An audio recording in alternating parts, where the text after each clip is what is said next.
the University of Notre Dame in South Bend, Indiana. Welcome to a Notre Dame Forum, the global health crisis, forging solutions, effecting change. Please welcome the president of the University of Notre Dame, Father John Jenkins.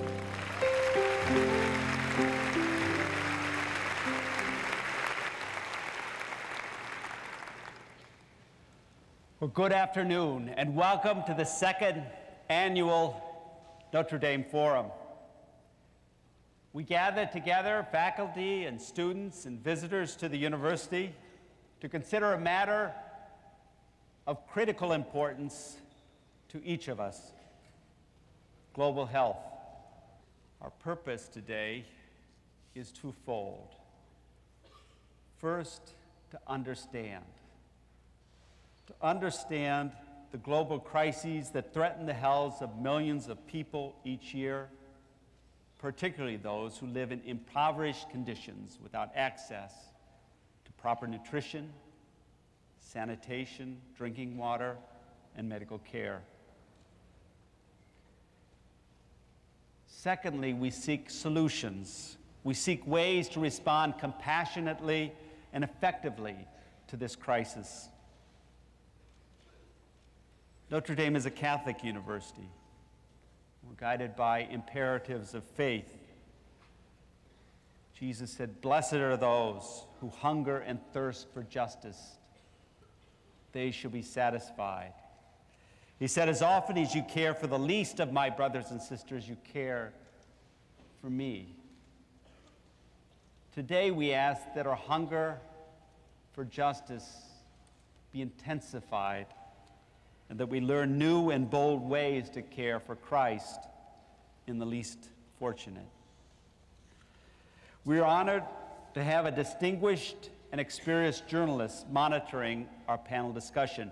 Gwen Ifill is currently moderator and managing editor of the highly acclaimed Washington Week, the first ever political news show to air weekly, and is senior correspondent for the NewsHour with Jim Lehrer, both produced by PBS. She is an accomplished political reporter with experience in both print and broadcast news. A native New Yorker and a graduate of Simmons College, Ms. Ifill has received more than a dozen honorary degrees and serves on the board of Harvard University's Institute of Politics, the Committee to Protect Journalists, the Museum of Television and Radio, and the University of Maryland's Philip Morris College of Journalism. Gwen Ifill's work reflects a true passion and acumen for covering issues that matters. Please join me in giving a warm Notre Dame welcome to Gwen Ifill. Thanks for being with us. Thank you, Father John. Thank you. What is happening in Africa mocks our pieties, doubts our concern, and questions our commitment to that whole concept. Because if we're honest, there's no way we could conclude that such mass death, day after day, would ever be allowed to happen anywhere else. Certainly not in North America or Europe or Japan, an entire continent bursting into flames. Deep down, if we really accept that their lives, African lives, are equal to ours, we would all be doing something more to put the fire out. It's an uncomfortable truth. Those words are not mine. They are the words of the musician and humanitarian Bono in his introduction to Jeffrey Sachs' groundbreaking work, The End of Poverty. I talk to people for a living. I grow resigned to the idea that I do not often get answers, especially when I am talking to politicians. But today I am honored to share the stage with three people who won't take no or I don't know for an answer. Now, to get the best possible information out of our limited time here today, we have crafted this forum to hear from them, to hear from you, and to hear from you through responses to the questions we asked you a short time ago, and you use clickers to answer them. And also to hear from 4 selected Notre Dame alumni and students. First, to your answers. Only 4% of the 24.5 million people who are living with HIV/AIDS in sub-Saharan Africa receive treatment.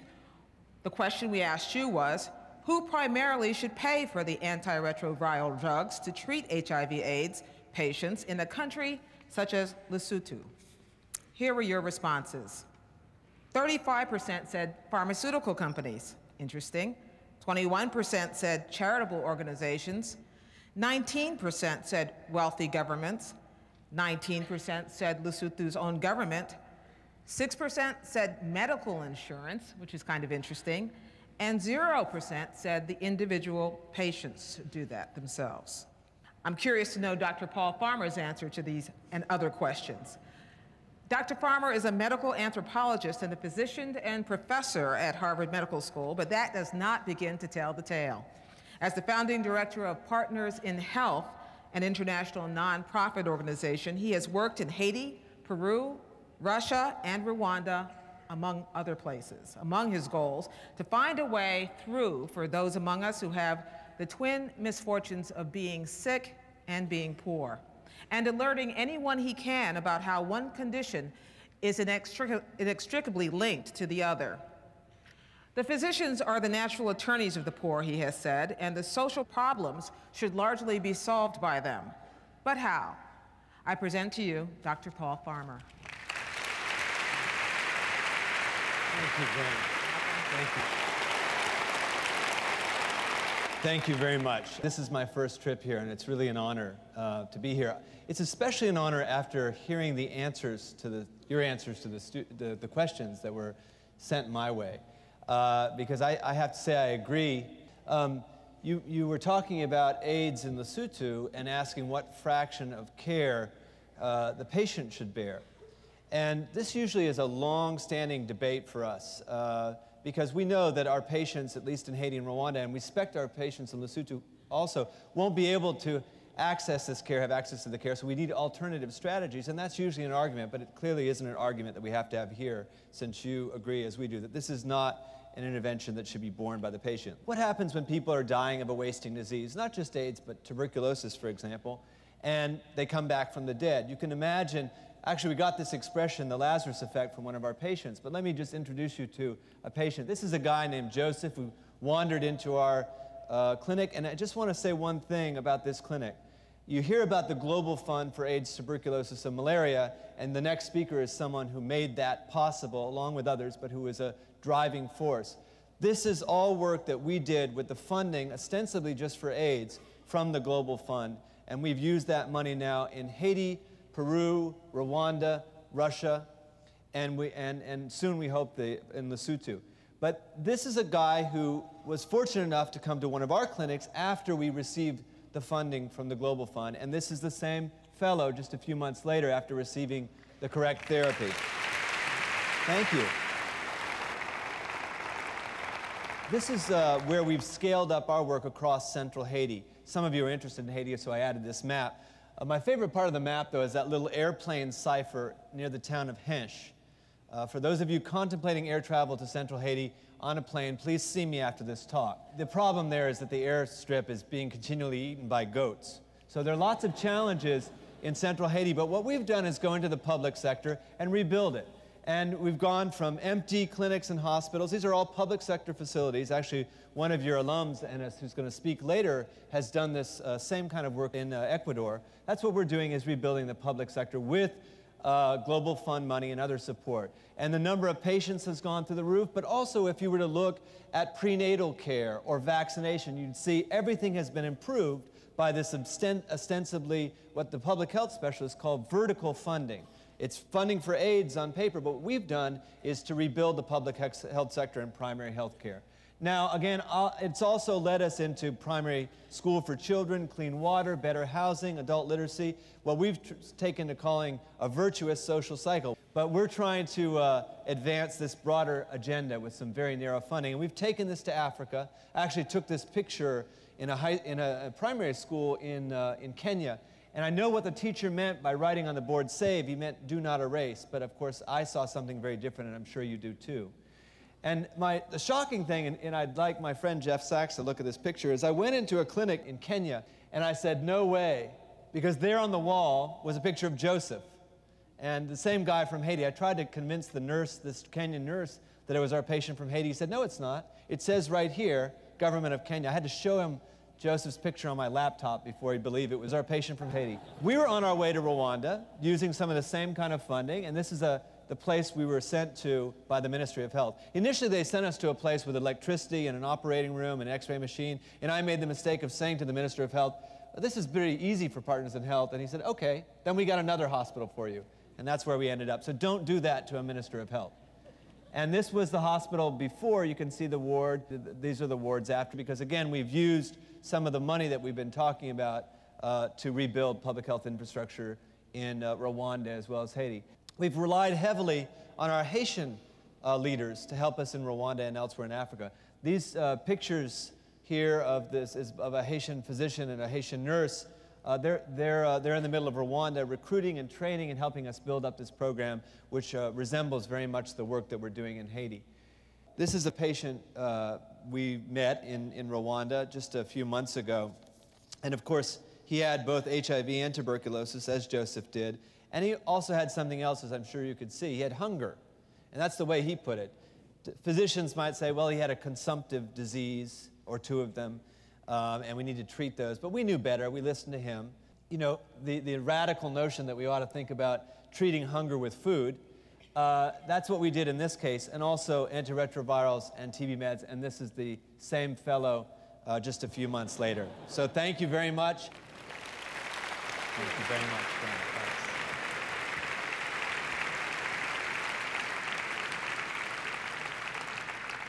I'm writing down treating hunger with food for a follow-up question. Okay, novel idea. We asked all of you a second question before you began here today. What internal problem do you believe contributes most to poverty and the poor state of health care in developing countries? Most of you said 40%, lack of education and technology infrastructure, followed by 21% of you who said local government corruption, 16% war and civil unrest, and 15% poor natural resources. In the single digits, lack of personal initiative, and the exodus of health professionals. All of that, very interesting. Once again, we turn to someone who has spent more than a little time wrestling with the answers to just that question. Dr. Jeffrey Sachs has spent his career examining the scourge of world poverty through the lens of The Economist. Author of The End of Poverty, Economic Possibilities for Our Time, he's traveled the world making the case that we can solve extreme poverty in our lifetimes with the tools we already have at hand. He's director of the Earth Institute and a professor of health policy and management at Columbia University. He also directs the United Nations Millennium Project. That project aims to reduce extreme poverty, disease, and hunger by 2015. In his book, Dr. Sachs says it can be wiped out entirely by 2025. I present to you Dr. Jeffrey Sachs. Thank you. Thanks.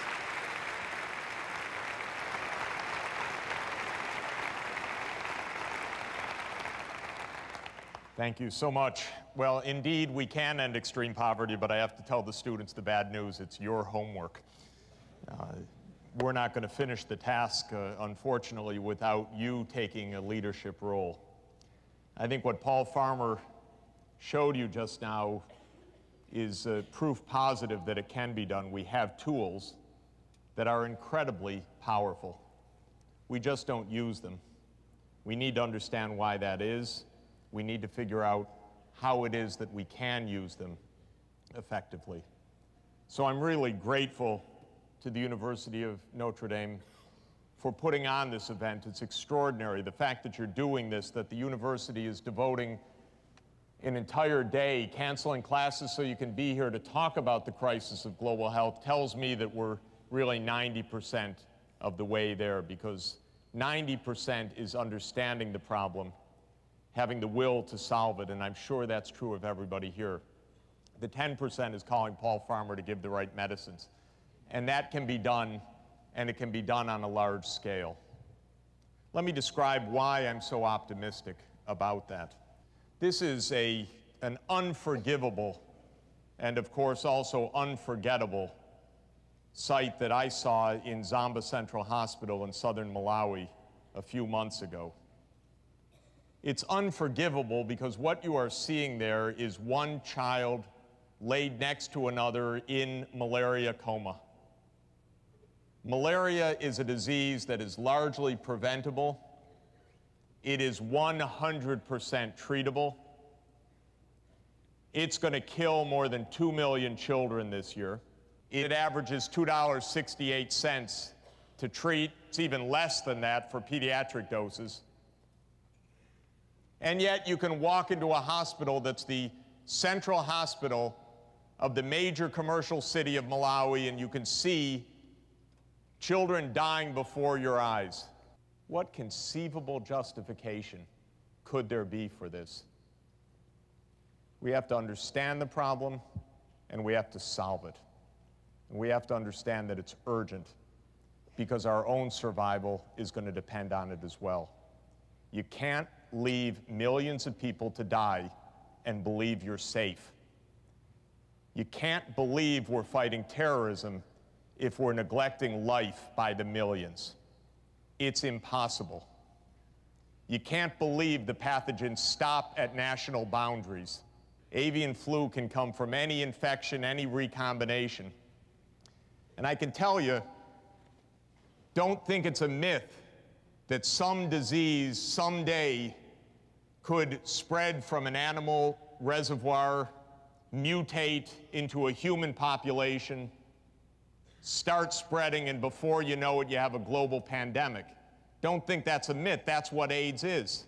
The genetic record suggests that this disease is about 75 years in human circulation, that it probably passed from an animal to human population sometime around 1930, someplace in most likely Western Cameroon. You know, it was 50 years of transmission in Africa. Perhaps 1 million Africans infected in 1981 before it was even recognized as a disease. Because Africans just die, that's normal. And then when it was discovered in quotation marks, discovered in San Francisco, all of a sudden we realized we had a global pandemic on our hands. And we still haven't gotten it under control. That's what you get when you believe that it doesn't matter that somebody else in another part of the world is dying and that there's no reason to pay attention to their health. That's the map of the UN emergency appeals for food for Africa. All of tropical Africa, save for a few countries, is under deep hunger crisis. Africa's farmers don't have the purchasing power to get high-yield seeds or to get even fertilizer for their crops, so they're the only farmers in the entire world that are being asked to do the biophysically impossible job of growing a crop when there's no nitrogen in the soil. Now that cannot be done. But they can't afford the nitrogen in a 50-kilo bag of urea because they're impoverished. So what about this health crisis? There is no single cause. Health is partly the result of undernourishment and the physical immunosuppression of undernourishment. Lack of safe drinking water, which is also not hard to solve, but it costs a little bit of resources.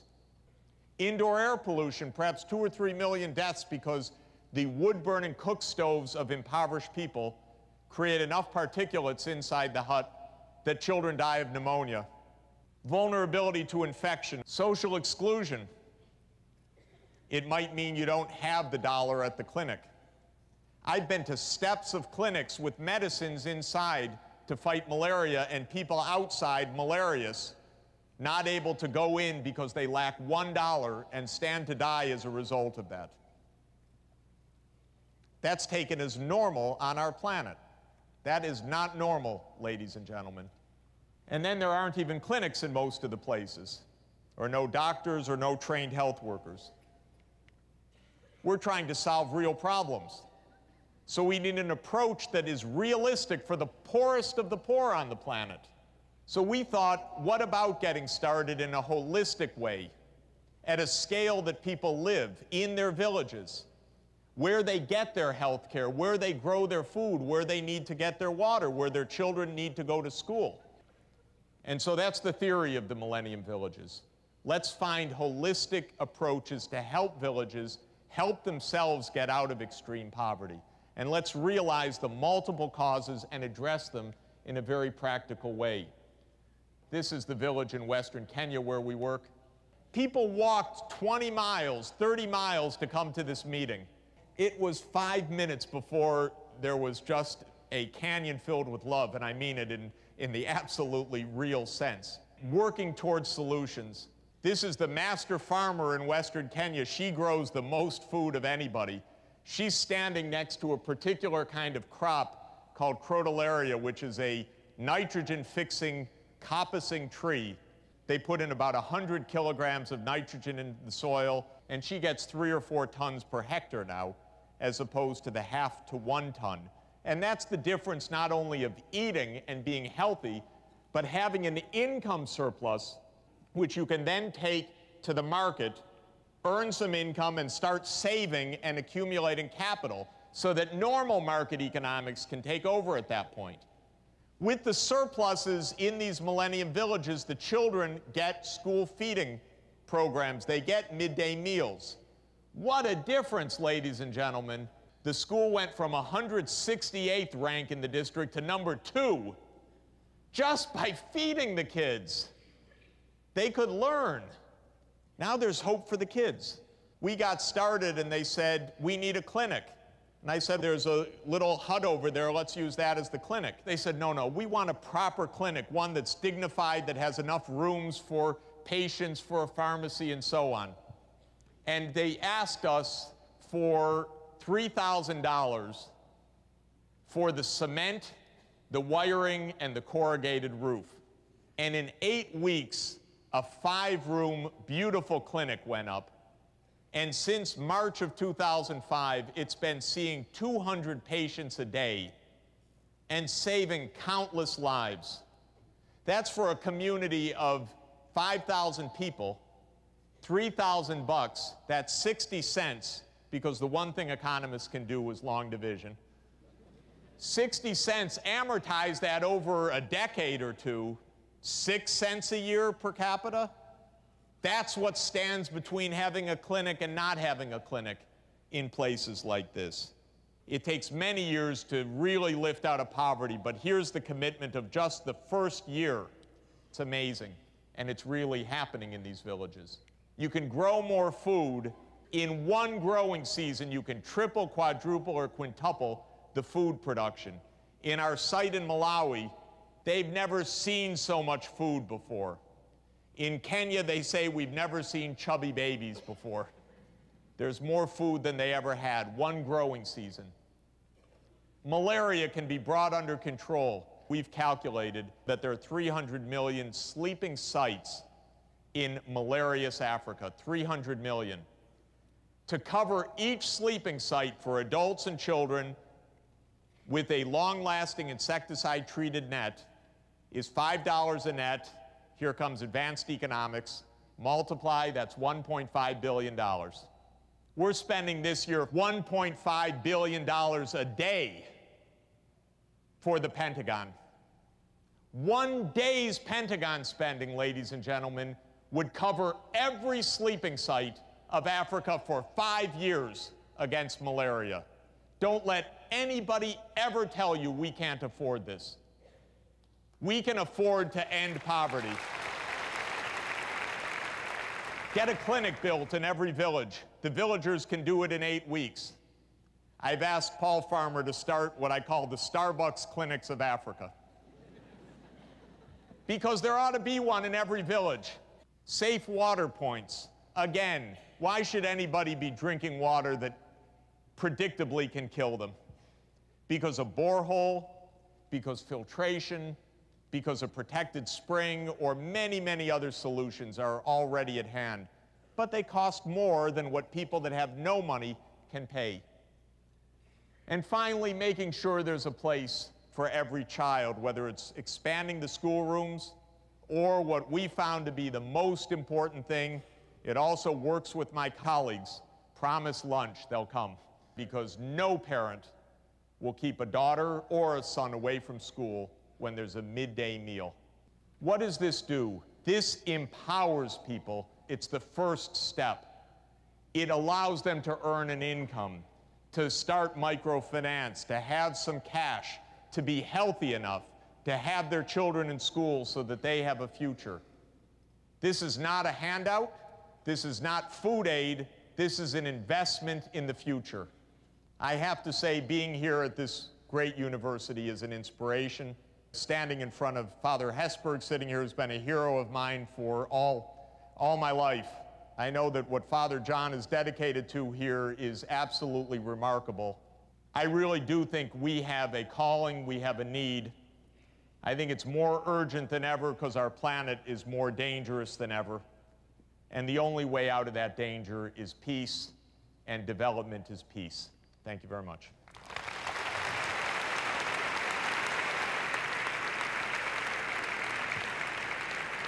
Thank you, Dr. Sachs.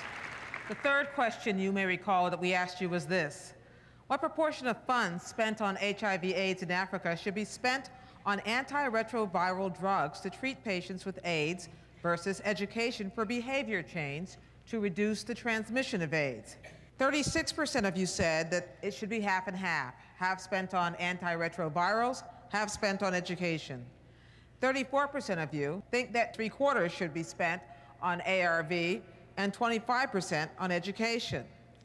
Nearly 30% of you, 29%, said that it should be exactly the other way around, 25% on the medications and 75% on education. And negligible amount of you said it should be either extreme, either 100% on antiretrovirals or 100% on education. You're like the American public. You believe in splitting the baby in half. But that's okay, because that's exactly what we're trying to see we can find someone to do. It would be more than we're doing now. But I'm curious about what Dr. Miriam Ofonya might have to say about this. Dr. Ofonya coordinates clinical trials for ARV therapy at the Makerere University Infectious Diseases Institute in Uganda. She has also worked at HIV/AIDS home care in Kampala. A specialist in tropical medicine, Dr. Ofonya also runs behavior change and health seminars, including research on mother-to-child transmission. I want to present to you Dr. Miriam Ofonya.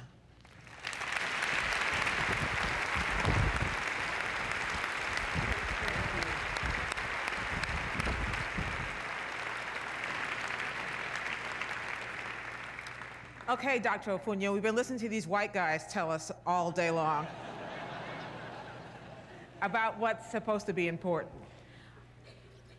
The last question that we just had proposed to us, what in your experience tells you is the correct answer? 50-50. And I'll answer this based on my experience in Uganda. In 1989, Uganda had reached its peak of the HIV epidemic, and we had over 20% of our population HIV positive. And the government came in and brought in a lot of prevention programs. We had television jingles, radio jingles, we had posters, we had people going out to the schools talking about HIV prevention. And between 1989 and the year 2000, this prevalence had come down from the 23% to an amazing 6.7%. But then it happened that at about the same time, ARVs had become an issue, antiretroviral therapy. And the government shifted its focus from prevention to treatment. And all of a sudden, all the adverts were about treatment of HIV. Students were being told about, once you're positive, your HIV can be treated, and it changed. And you must note that over the 5 years, the prevalence of HIV in Uganda has stagnated at 6.7%. Now, if you live in a country where every 1 or 2 people out of 10 is HIV positive, where health professionals, other professionals, university students, high school students are dying of HIV, including people you went to school with. In a country where you have 1 doctor for every 23,000 people. In a country where out of the babies born to 100 HIV positive women, up to 35 will be HIV positive. In a country where those babies have grown up to be teenagers, are in the university and are now sexually active, and yet their peers have no idea how HIV is transmitted. And in a country where out of the 100% health budget, 80% is funded by foreign aid, then you're going to want to think prevention. And that is why I say 50-50. We have not talked about behavior change. And I wonder, and some people, as you know, would like to say that's the solution to everything. What does your experience tell you? My experience tells me that behavior change is a great arm that we can use. I went through a behavior change program myself as a teenager in high school, and it has really affected the decisions that I've made in my life today. And surveys have been done in Uganda, and they found that since the behavior change programs began, for the young girls, the age of their first sexual experience has gone up from 12 to 16. 4 years looks like a small thing, but it's a great thing. Less and less people are having sex with more than one person at a go, and more men are choosing to be monogamous over polygamous, because our culture allows polygamy. It seems that the elephant in the room, so to speak, in all of this discussion is what the role a wealthy country like the United States should be playing. How important is it for Americans to understand what the American role is and how much that is a catalyst for everyone else's role? And what do you say to those Americans who say Africa, Haiti, Rwanda, you name it, they should be saving themselves? It is until people in America know what is happening in Africa that they will understand their role. They have been given a lot, I must say. I look in this place and there's nothing in Uganda like this. You people have been given a lot, and then you should be able to give back. Dr. Farmer? When I first went to Haiti 25 years ago, you'd hear people say, well, you know, give a man a fish, feed him for a day, teach him how to fish, feed him for a lifetime. But there's really a lot that has been done just to go back to the places you mentioned, Rwanda, Haiti. These are extreme examples of international disturbance in both cases. So I do, you know, when people say, well, shouldn't the Haitians or Rwandans, you know, help themselves? I'm recently taken to quoting a friend of mine, an American human rights lawyer, who moved back from Haiti to the United States, as he put it, to make the United States safe for democracy in Haiti. So we have to stop promoting... Wait a second, explain that. Yeah, well, you know, you look hard I'm wrestling with it. You look hard at U.S. foreign policy towards Haiti over the last 200 years, because that's how long it's been, and it's a very unpleasant story, a story of abetting coups and supporting military regimes, unfair trade practices. And I know less about Rwanda, but the story there about Belgium and France is also an unpleasant one. So as an American, and I would add maybe as a Catholic, I'm very interested in the social justice aspect of this work, which is not about division and distance, about solidarity and connection to people living in places like Rwanda and Haiti. Dr. Sachs?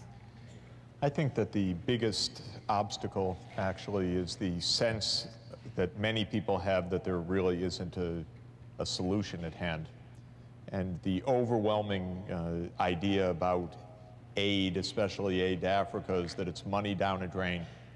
And that since the problem is just corruption and so forth, why should we feed that monster? And there is lack of practical awareness of what the real situation is, what the real solutions are, what the practical approaches are. People don't really remember necessarily or understand that when we tried to do something practical like eradicate smallpox, somehow in every place, in every village, in every country in the world, we were able to track down every last case and get rid of that dread disease. It was a very practical thing to do. People don't oppose the idea of help. People say that they don't know or they don't believe that there's really something that can be done. And when they learn about the practical causes of the crisis and the practical solutions, they're ready to act. Dr. Funia, so many Americans look at the problem, especially on the continent of Africa, and they see a welter of not only poverty and famine and disease, but corruption. When you're trying to do your work, how much of an obstacle are those perceptions, and is that reality for you? When I'm trying to do my work, I realize that the stories about corruption are things you read in the newspaper, but when you get down to the patients, it becomes a different thing. But then you also begin to see the effect of corruption, because you have people walking into your clinic who can buy any drug from anywhere. You prescribe a drug found only in the US and they can get it in. And then you have a patient who walks up to you and cannot afford a drug that is 50 cents. And then you begin to realize that there's a big gap between the rich and the poor. And then, well, that affects the kind of work that we do a lot, in that we're not able to give patients the treatment that they should get, simply because there is someone who is eating the bigger part of the cake and the rest of the people are not getting that. What's called corruption is often simply the face of extreme poverty. And when you actually bring practical solutions, you find, lo and behold, that even in a place where it was not deemed to be possible, wonderful results can happen. India was a country that was 40 years ago not the country where we worried about whether our jobs would go overseas or the outsourcing or the IT revolution or whatever. It was deemed to be a hopeless burden of famine and extreme poverty.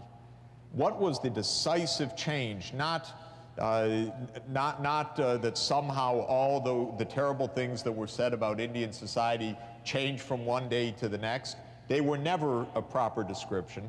What changed was that Norman Borlaug, backed by the Rockefeller Foundation and in partnership with the local experts, brought seed varieties that could triple the food that was produced, so that the country, for the first time in its history, could get out of hunger. And that created a margin in which India could start to put hunger and famine behind it and start to put industrial and service sector development ahead of it. Practical results, when they're tried, show remarkable effects. I would turn the question around. If Africa's so corrupt, how did smallpox ever get eradicated when it required government functions to do that all over the continent? But I have to ask Dr. Farmer about Haiti, which seems to be constantly in political turmoil, constantly unable to dig itself out of an incredible hole when it comes to that, and therefore constantly at war with itself when someone does seem to hand it a rope. In spite of all the conflict in Haiti, in spite of the 34 coups d'etats, in spite of, again, I'm a little bit embarrassed as an American, some support that we've given to unwise foreign policy, we still are getting a lot done. We're succeeding even in the middle of rural Haiti, in the middle of these very difficult political conditions. I have a final question for each of you, and I'd ask a brief answer, and we'll move on to our next segment, which is, Dr. Sachs mentioned what normal should be.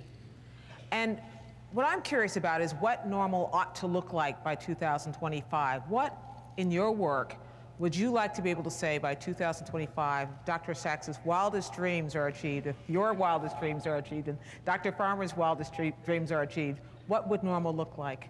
I don't want to see patients dying because there are no drugs. I don't want to see people dying because there are no health workers. So for me, normal, that would be normal for me, patients getting the treatment that they need to get. Dr. Sachs? They're not my wildest dreams, they're my most practical calculations. The economist speaks. Exactly. Dr. Barmal? In addition to not having patients die young, as children or young adults or in childbirth, in addition to having patients not die because there are no drugs, I want to see children in school. I want to see people drinking clean water, and I want to see peasant farmers able to make a living. And sometimes people call these basic social and economic rights. I already mentioned the Catholic term of the corporal works of mercy, making sure the hungry have enough to eat, the naked are clothed, and that's what I'd like to see in my wildest dreams. And I sure hope that Jeff is right. I believe he is, that we can do this. Oh, but there's more. I get to ask all the questions I wanted. Actually, I have more, but there are 4 extraordinary members of the Notre Dame community that I want to bring to the stage, 2 current students and 2 graduates, to ask a few more. First is Dr. David Gowles. He's a 1984 graduate. He's a physician and co-founder of Andean Health and Development, a nonprofit addressing the health needs of more than 70,000 people in rural Ecuador. Second is Jerry Oxley, a 2004 graduate. She's a 3rd-year medical student at Yale. She has an extensive background in volunteerism, including relief efforts during Hurricane Mitch in Honduras, at orphanages in Thailand, and at Mother Teresa's Home for the Dying in Calcutta. Michael Dewan, a senior science pre-professional studies major, has worked in Uganda, experiencing firsthand what diseases like HIV, malaria, hepatitis, and tuberculosis can do to an impoverished population. He too is heading to medical school. And Elise Tweed-Kent, a senior majoring in chemical and you can tell I'm not majoring in this, biomolecular engineering. She's traveled to Lesotho to work with orphans affected by HIV/AIDS. She's raised money for that cause and is involved in research. They each have questions for our panel. Elise, you can start. Dr. Sachs, in Lesotho, over 33% of the population is suffering from AIDS. Unfortunately, most of these people fall into the primary wage earner ages of 15 to 49. How does a country like Lesotho improve economically if it's losing over 1/3 of its population? There is no alternative but for those people to introduce massive increases of treatment. For them, the argument about whether treatment or prevention is most effective is irrelevant.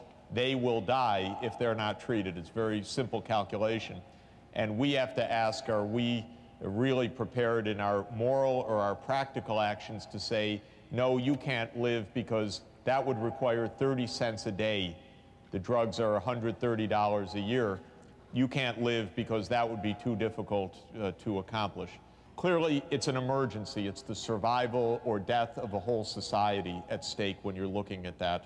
And we have not treated it either domestically in our country or internationally as the emergency that it is.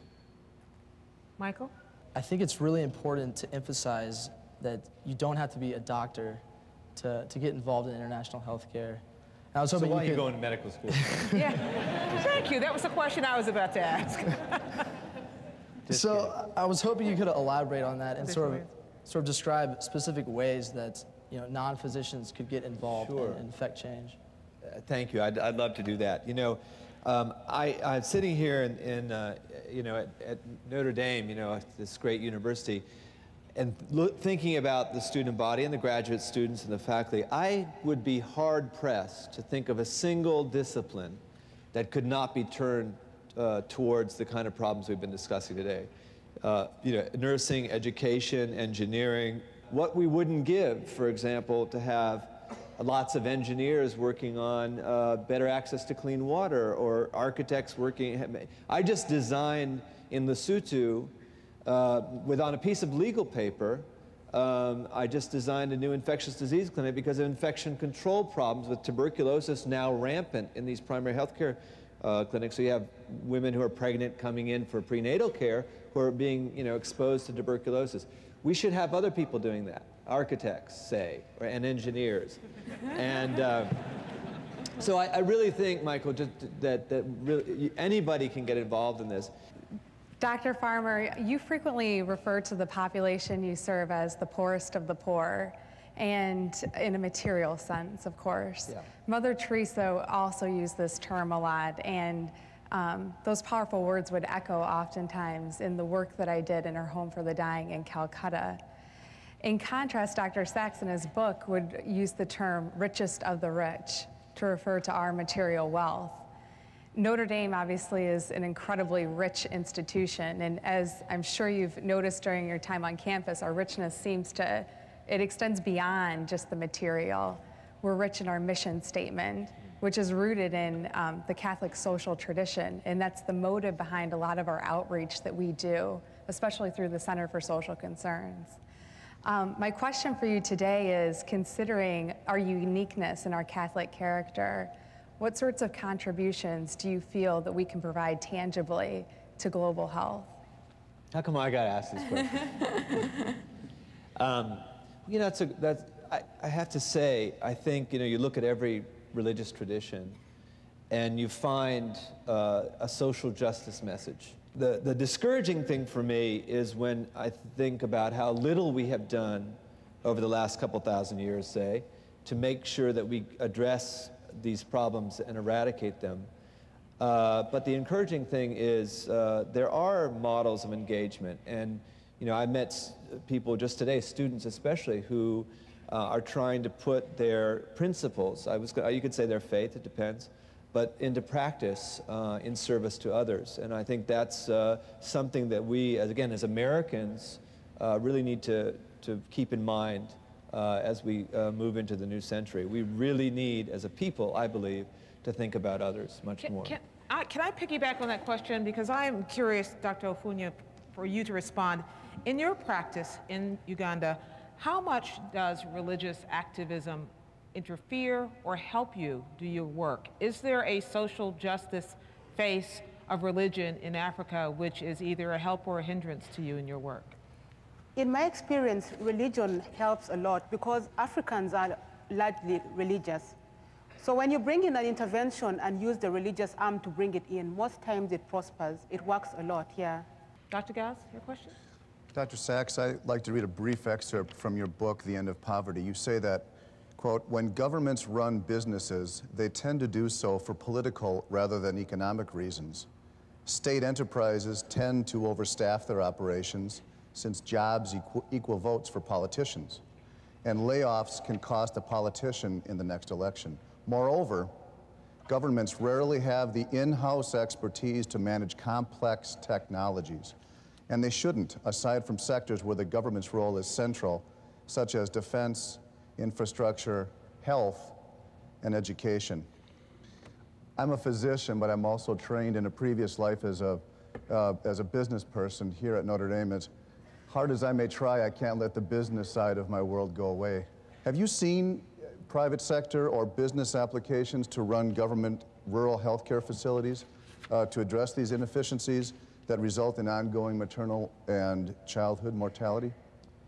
Well, it's a big question. It's one that we're grappling with in this country also. Where's the boundary between the public health and the private health? Clearly, we need to somehow try to marry the best of the public and the private in this.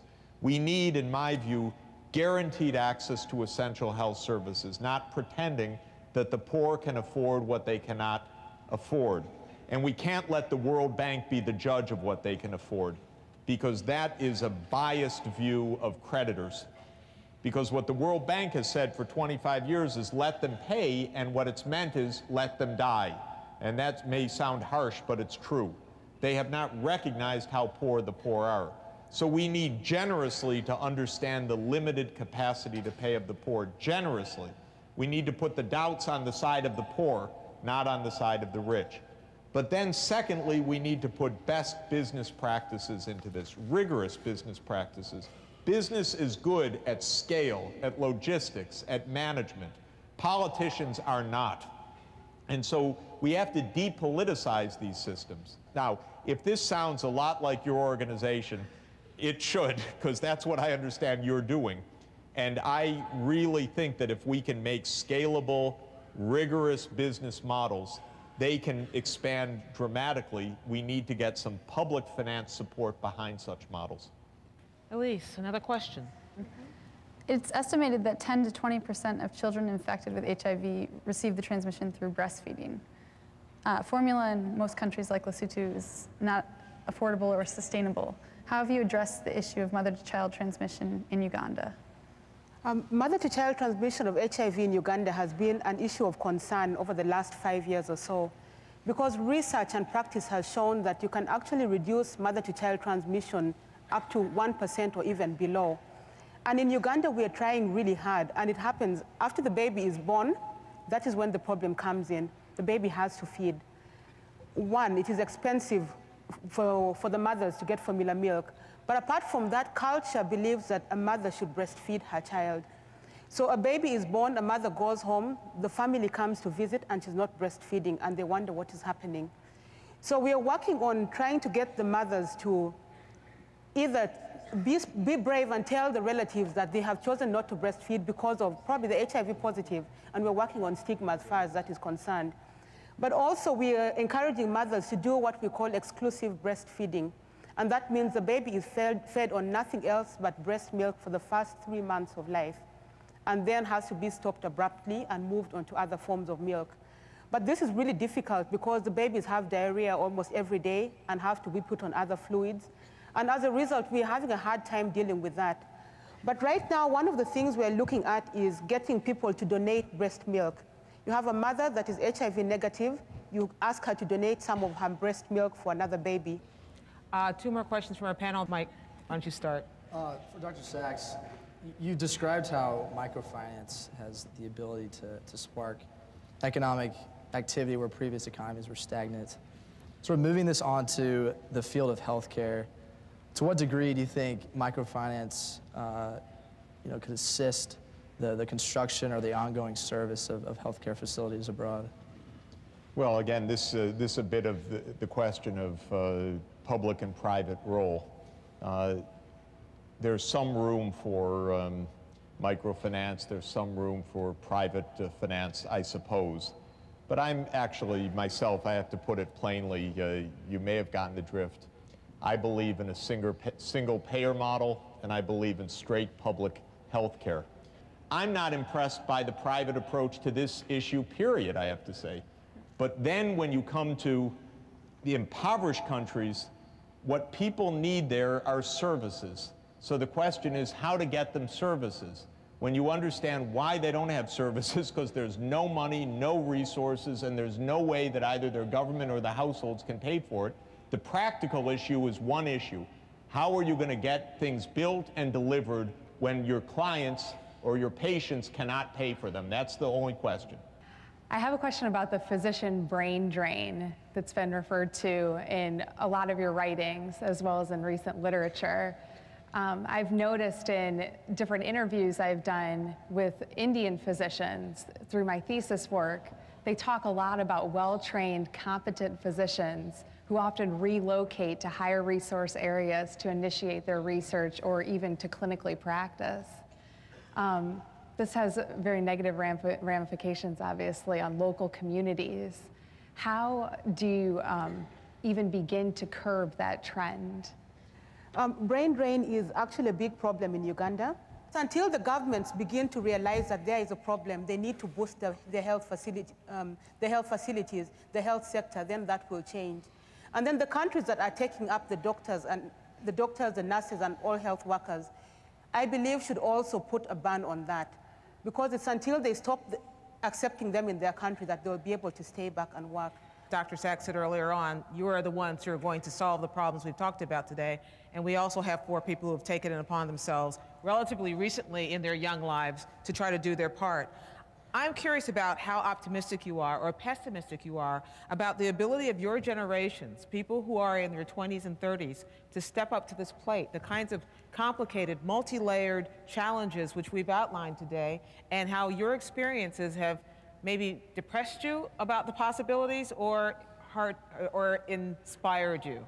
I was frustrated that there was so much needless suffering, so much needless death from diseases that we've known the cures for over 300 years. But at the same time, I think it's really exciting. My experience in Lesotho gave me a lot of hope. I came back really optimistic, wanting to make a difference. And just sharing my story with friends and family, I realized that you can make a difference and people are willing to do something about it. And when I was in Mother Teresa's Home for the Dying, those powerful experiences working with people who were suffering, these nameless, voiceless people who die every day, inspired me to help co-found a nonprofit that currently looks at the methodology that medicine in America is using to look at the human person and suffering, and how does medicine address suffering in the human person on a more individual level. There's an incredible interest, and I'm speaking from at least on the medical side of international health, an incredible interest among young medical students and residents and young physicians to get into international health, to begin to develop an understanding of it. In our experience personally in Ecuador, we have many students and many residents that come down to work in our facility throughout the course of the year. And I'm very optimistic that we will get it right. As Winston Churchill once said during World War II, the Americans, we do everything first and then we do the right thing. I think we're on the steps, we're taking the right steps to do the right thing at this point. It is always good to end on Winston Churchill. I want to thank the panel very much for their participation. It's been a fascinating afternoon. And I turn you over into the gentle hands of Father John Jenkins. Thank you. Thank you, Fred. Thank you.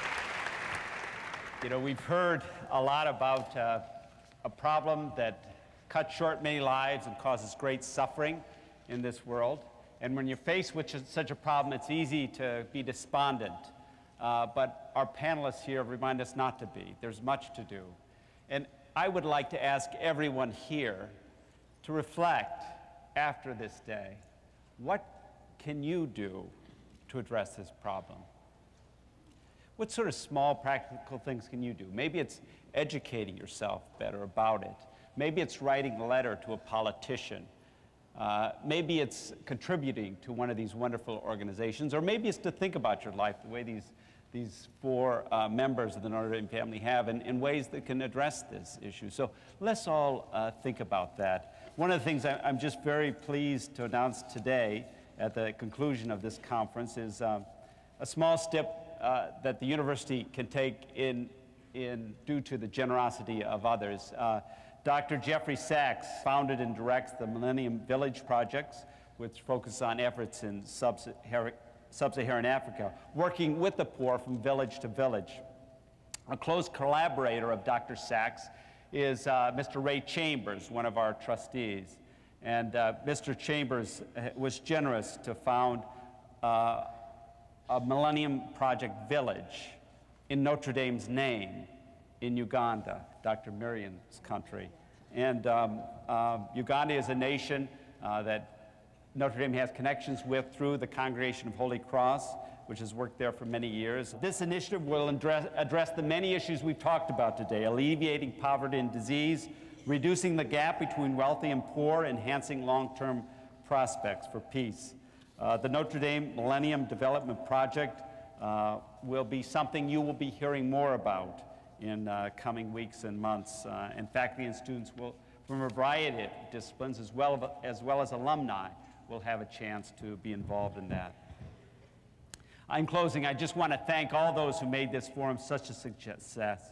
I'm grateful to our three very distinguished and admirable panelists. Thanks, too, to these inspiring members of the Notre Dame family for their example and their presence with us. And finally, thanks to Gwen Eiffel for moderating this discussion with the same acumen, intelligence, and energy that we witness in political debates and Washington Week and the News Hour with James Lehrer. Gwen, you're welcome back to Notre Dame at any time, as well as all our panelists here. Thanks to all, and have a good evening.